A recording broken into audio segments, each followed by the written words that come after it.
മുനമ്പം ചിറായി വളരെ ഭീകരമായൊരു അന്തരീക്ഷമാണ് ഇവിടെ നിലനിൽക്കുന്നത്. എന്താണ് അതിനെക്കുറിച്ചുള്ളൊരു പ്രതികരണം? ഇന്നിവിടെ അതിൻ്റെ ഒരു ജാഗ്രതാ സമിതിയാണ് ഇന്നിവിടെ സംഘടിച്ചത്. എല്ലാ രാഷ്ട്രീയ പാർട്ടികളും ഉണ്ടായിരുന്നു. എല്ലാ രാഷ്ട്രീയ പാർട്ടികളും ഇവിടെ എത്തുകയും ഈ സമരസമിതിക്കുള്ള പിന്തുണ അറിയിക്കുകയും ചെയ്തു. പിന്തുണ അറിയിക്കേണ്ടത് ഇവിടെയല്ല, പാർലമെൻറ്റിലാണ്. പാർലമെൻറ്റിൽ കൃത്യമായി ഇവിടുത്തെ എം പിയോടൊപ്പം തന്നെ അദ്ദേഹത്തെ ഞാൻ കുറ്റം പറയില്ല, അദ്ദേഹത്തിൻ്റെ പാർട്ടിയുടെ നിലപാടാണല്ലോ അദ്ദേഹത്തിൻ്റെ നിലപാട്. ഈ വഖഫ് ഭേദഗതി നിയമത്തെ ആ നിയമം കൊണ്ടുവരുന്നതിന് മുമ്പ് തന്നെ എതിർക്കുന്ന നിലപാടാണ് കോൺഗ്രസ് സ്വീകരിച്ചത്. ഇപ്പോൾ ദൈവം കൊടുത്ത ശിക്ഷ പോലെ തന്നെയാണ് ഇവിടെ തന്നെ ഇതൊരു ചോദ്യചിഹ്നമായി നിൽക്കുന്നത്.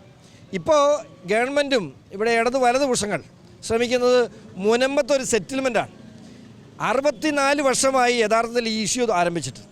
ഈ കഴിഞ്ഞ കാലം അത്രയായിട്ടും ഈ ഈ മുഖം മിനുക്കുന്നതല്ലാതെ ശാശ്വതമായൊരു പരിഹാരം ഉണ്ടാക്കാൻ കഴിയുന്നില്ല.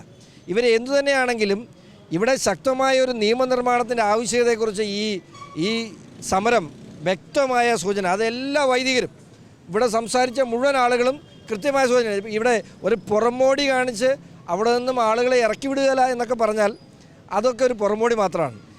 ഇവരോട് ആത്മാർത്ഥതയുണ്ടെങ്കിൽ കോൺഗ്രസ് പാർട്ടിയും ഇടതുപക്ഷ ജനാധിപത്യ മുന്നണിയും അത് തെളിയിക്കേണ്ടതും അതിൽ നിലപാട് സ്വീകരിക്കേണ്ടതും പാർലമെൻറ്റിലാണ്.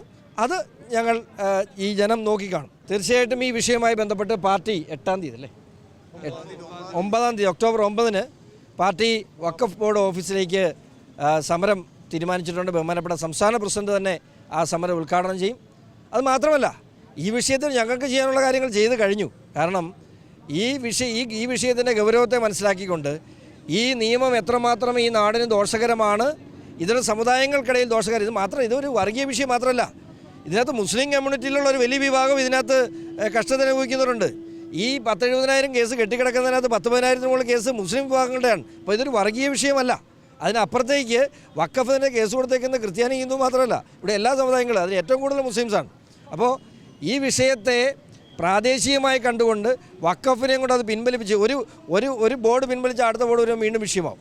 ഇപ്പോൾ പറഞ്ഞു അവിടെ നിന്ന് ആരെയും ഇറക്കിവിടാൻ സമ്മതിക്കില്ല എന്ന് ഇവിടുത്തെ നേതാക്കൾ പറഞ്ഞു. അവിടെ ഇറക്കിവിടാൻ സമ്മതിച്ചപ്പോൾ അവർക്ക് കുട്ടികൾക്ക് പഠിക്കണ്ടേ, അവർക്ക് കരമടയ്ക്കണ്ടേ, അവരുടെ കുട്ടികൾക്ക് ലോൺ കിട്ടണ്ടേ, വിദ്യാഭ്യാസ വായ്പ കിട്ടണ്ടേ, അവർക്ക് അല്ലാതെ ചികിത്സാ ആവശ്യത്തിന് ലോൺ കിട്ടണ്ടേ, ഇതൊന്നും കിട്ടില്ല. ഇറക്കി വിടുകയില്ല എന്ന് പറയുന്നത് അതൊരു ചുമ്മാ വീമ്പായിട്ട് പറയാൻ കൊള്ളാം. ഞങ്ങൾ പറയുന്നത് നരേന്ദ്രമോദി ഉള്ളിടത്തോളം കാലം ഇവരാരും ഇറക്കി വിടില്ല, അത് ഞങ്ങൾക്ക് നല്ല ഉറപ്പുണ്ട്. അതായത് വഖഫ് ഭേദഗതി നിയമം കേന്ദ്ര സർക്കാർ പാസ്സാക്കും. അത് JPCക്ക് പോയിട്ടുണ്ട്. JPCയുടെ കൂടുതൽ ചർച്ചകൾ വരട്ടെ, ആ JPCയിലൊക്കെ ഇവരുടെ അഭിപ്രായങ്ങൾ വരട്ടെ, ഇവരുടെ അഭിപ്രായങ്ങളൊക്കെ അവിടെ രേഖപ്പെടുത്തും. അപ്പോൾ പറയാം ഇവരുടെയൊക്കെ നിലപാടെന്താണെന്ന്. അതൊക്കെ രേഖയായിട്ട് ഇവിടെ വന്ന് മുനമ്പത്തെയും കേരള സമൂഹത്തിൻ്റെയും ജനങ്ങളുടെ മുമ്പിൽ ഞങ്ങൾ ഇവരുടെ രേഖ പുറത്ത് വെക്കും. ഇവരുടെയൊക്കെ അവിടെ പറയുന്ന അഭിപ്രായം എന്താണെന്ന് കൃത്യമായിട്ട് ഞങ്ങൾ കാണിക്കും.